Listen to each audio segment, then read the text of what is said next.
RSAP News na mga brothers on the wheel. Tinulungan nga ni Congressman Busita ang isang car owner na nakabili ng second hand na sasakyan. Panoorin ang video mga brothers para magkaroon tayo ng kaalamanan sa pagbibili ng mga segundamanong auto.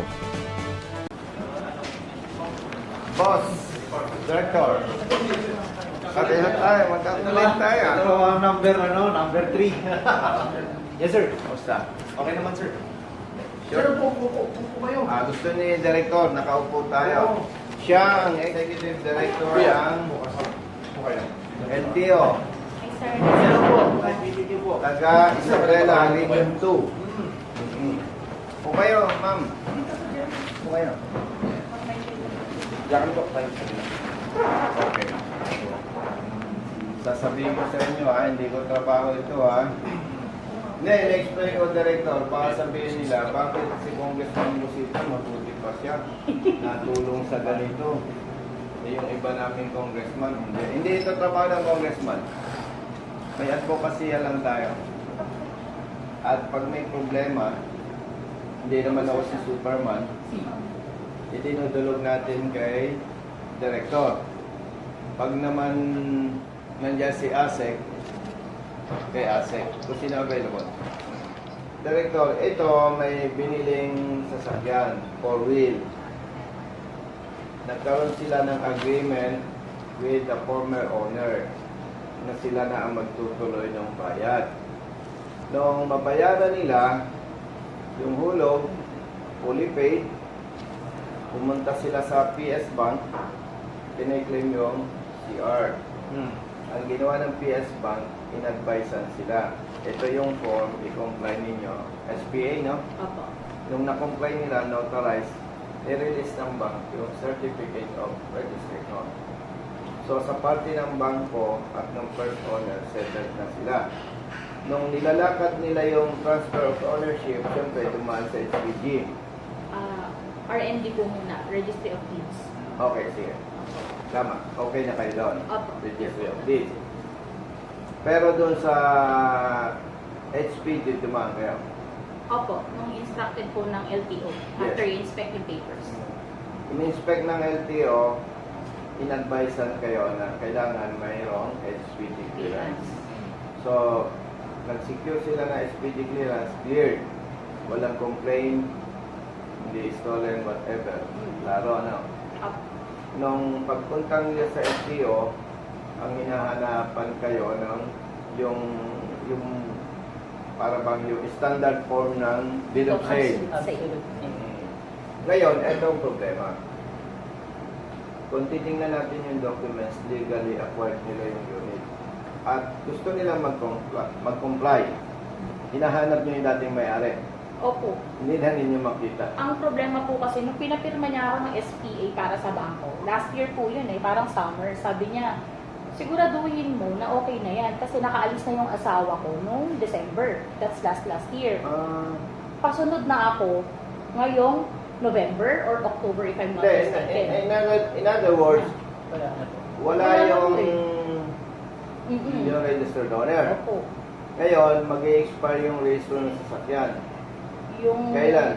Yung register po sa September, pero ito pong HPG, expired na. Hindi, huwag na natin palaki ng kwento. Kasi legally acquired naman at wala yung registered owner. Yung former, Opo, wala. gusto niya lakarin yung transfer of ownership. Ipakita natin. Ito po yung Kompletong requirements niya except yung absolute need of sale, no? Hindi ito sa inyo. Yata siya.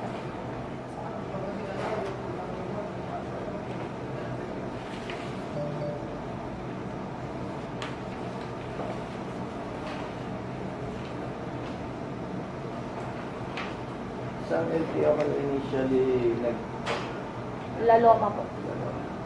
Yung sa ilalim po ng Skyway.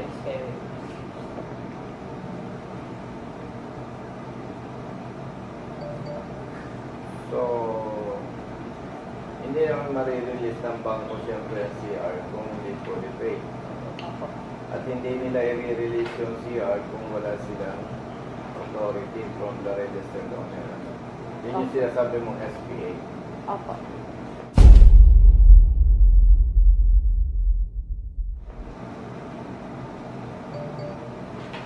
Okay na.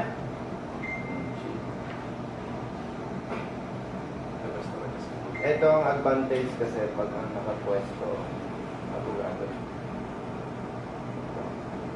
Pero kung hindi ka abogado, baka bahala ka sa buhay mo.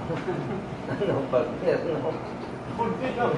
Ay hindi na naman din i-discriminate yung hindi lawyer. Kasi ang purpose lang naman ng documents kaya nire-require kayo para ma-transfer legally. Walang sabi. Nasaan yung mas dala niyo? Coding po. Body. Tagisan po kayo. Kami po sa Bulacan po kami umuwi sa San Jose. Bakit sa lalong pa kayo? Yung ano po, yung original CR ba yun? Taga-NCR. Opo, doon daw po talaga pupuntahan. NCR. Yun, ang isa pang problema, no? Ang alam nila, ang alam ng katulad mo dahil yan ay yung initial registration sa NCR. Kaya daw pumunta doon. Yun po yung sabi sa amin. Pwede po yun. Yun ang mali kasi doon. Paano kung taga Davao ka? No? Kasi kung taga Cotabato City ka, pupunta ka pa ng Manila. Gets nyo? Opo. Walang ganong polisiya ang LTO. Ang importante, legal at kompleto ang documents. Simple. Oh. Diba? So, I think, Okay na. Check. yeah. Saan niyo po gusto mag-process ngayon? Siyempre, kung ako magsasuggest, Bulacan, taga-roon ka eh. Opo. No? Pwede po sa Zabarte. Yun po yung alam namin na yung sa Novaliches po. Kasi dati po kami taga Novaliches. Hindi ko pa po alam yung sa Hindi. Pero nagpunta ka na ng dalo. Wigo ba to? Opo. Hindi ba BS to? Uwigo po. Wigo po. Okay. Tawag mo yung Daloma. Registration? Hindi, kasi nakita na nila yung HPG eh. Nakita na nila dati. So kahit expired na to, hindi na nila. Magawa na nila eh. At sinasabi nila kasi hindi, totoo naman, hindi dito schedule yung time eh. Dito ba assignment? Diba? Pero, meron din, ang intent of the parties is to sell. So pwede na yan. Saka nung in-SPA, kinuha niya pa yung siya pang kumuha doon sa tawagan mo na lang si Vive. Ha? So kailan sila pupunta? Eh, na-inspect na yung vehicle eh. So may inspection na lahat, baka pwede na sila pumunta ngayon doon. O, tanong mo si Ben. Okay na. So, okay. Basta may So, focus ka na. Bilis talaga. Base. Okay. Kakampi ito, basta tama. Oo. Oo. Kaya lang ako sumasama para ma-explain. Kasi sometimes, hindi mo ma-explain ng maayos, mag-evaluate pa siya. Diba? Saka ano, maganda pagkasama mo siya. Nasolve na yung problema niyo, may pangyayari na pa. Eto ikwento ko sa inyo, maikli, na biktima ng revocation ng license, kamag-anak niya. Taga Isabela Guerrero. Guillermo. Kamag-anak niya, Guillermo ang sa mother side niya, Guillermo. Yung nabiktima ng revocation, Guillermo. Taga Isabela. Yung driver ng bus, taga Isabela. Kaya sabi no, brother, 100% magkamag-anak. Pero irrelevant naman yung nabanggit ko. Irrelevant sa issue. Ang nakakatawa lang, pati kamag-anak niya na biktima. Diba? Walang sinasabi. Walang sinasanto yung kapalpakan. No? Kaya, anyway, sa kanya naman, without bias, kahit naman sino. Kaya lang sinasamahan ko, may mas mabilis para ma-explain. And katulad nga nabanggit ko sa inyo, kaya naka-video tayo, parang nagle-lecture din tayo sa iba natin mga kababayan, para kung may problema na kapareho nun sa'yo, alam nila may solusyon. Ito yung sa'yo. And baka naniniwala kayo sa iba, hindi ko ginagawang hanap buhay ang YouTube and Facebook. Kasi kung ang intention ko ay gawing hanap buhay ang YouTube, Facebook, ipagbabawal ko sa iba ang gumamit ng video.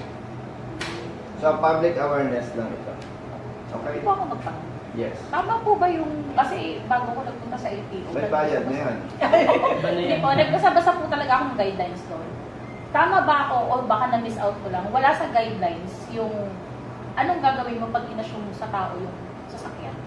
Kasi wala po akong nabasa. Wala po. Kasi yung pag-assume na yan, kailangan po dapat yan may approval ng bangko. Tama. So, kaya po kayo ni-require ni bangko ng SPA pa din kung sa register mo. Kasi sa mata ni bangko, wala silang transaction. Yes. Ang talaga pong tama, legal na proseso diyan, kung magbebenta po kayo ng isang sasakyan, ng assumption of mortgage, pipirma rin yung bangko na siya kayo na Dapat pala, parang minutas, di ba? Kaya mag-ingat din po, mag-ingat din, marami din ganyan, certificate of Tama ka. assumption. Tapos ang ginagawa po nila dyan, pag na-assume na, nasa inyo ang sasakyan, pero isasanda na ngayon yung ORCR, pero walang sasakyan. Alam mo, ang magandang lesson dito, responsible ka. Maraming nabibiktima dyan, director. Kunwari, akin yung sasakyan, ito sasakyan, bulugan. Nagkaroon tayo ng transaksyon, no? Inassume mo. Hindi alam ng bangko. Ang problema, mayroong katulad mo, ibebenta mo rin sa iba. Ninegosyoin mo, hindi mababayaran. Disgrasya ako sa bangko, ako nga ang buli ng bangko. Maganda lang, maswerte yung nagbenta sa'yo, responsible ka. At hindi ka manluloko. Tawag nila talon. Oo, talon sa financing. Which is, kung walang alam ang bangko, walang alam ang financing, yung transaction nyo illegal. Kasi yung unit, hindi pag-aari nung nagbenta sa'yo. Opo. Tama ano? Maswerte lang yung nagbenta sa'yo. Responsable ka. Marami pong ganyan. Oo. Nagugulat na lang sila. Hinihilan na yung nabili nilang sasakyan. Oo. Yun ang lesson doon. Ngayon, hindi ka lang kinwestiyon ng bangko yung transaction nyo. Kasi bayad naman na. Tama? Bayad ka na kasi. Kaya hindi kinwestiyon ng bangko. Nagsigurado lang sila na legit ang transaction nyo sa pamamagitan ng SPA na pinapayagan ka na makuha yung documents. But originally, yung transaction ninyo illegal. Tama? I see. Kaya pala wala siya. Oo. Swerte nung may-ari ng sasakyan. No. Kasi pwede kang hindi magbayad. Kahit ang motor po, ganun din ang patakaran niya. Kahit motorsiklo, ganun. Parang ako yung financing. Inutang mo, di ba? Hindi ka pa nakakabayad. Hindi naman sa'yo yun eh. Akin yun eh. Tapos binenta mo sa kanya, illegal yun. Ngayon, nung binenta mo sa kanya ng illegal, pumunta siya sa akin, fully paid na, wala na akong magagawa. Fully paid na eh. Sasabihin ko na lang, papirmahan mo ito sa registered owner na sa katunayan, binibigyan ka ng authority na i-claim yung documents kasi bayad ka na bayad ka na, wala ka ng problema. So, yun. Sa parte naman ng LTO, base sa documents, nakikita nila yung ownership, may karapatan ka na kasi kompleto. Okay? Thank you. Picture ko kami. Oh, sige, with director. Daming papers, oh. No? Kaya yung ating, mabilis ang basic. Brother, saan ka na? Di ka nag-iisa, basta't nasa ka, may kakampi ka. Nandiyan si Colonel Busita, nandiyan si Colonel Busita. Bilat sa init, minsa'y basa din ng ulan. Pawis na gumuguhit sa mismo ring katawan. Kadalasang sumisingit, pagod nararamdaman. Ngunit diretso sa pagpihit, kumalaman ng tiyan. Bawat daan ng masikip, pinipilit malusutan. Marating lang ang lugar na dapat kong puntahan. Maihatid ng pagkain, serbisyong nakalaan para sa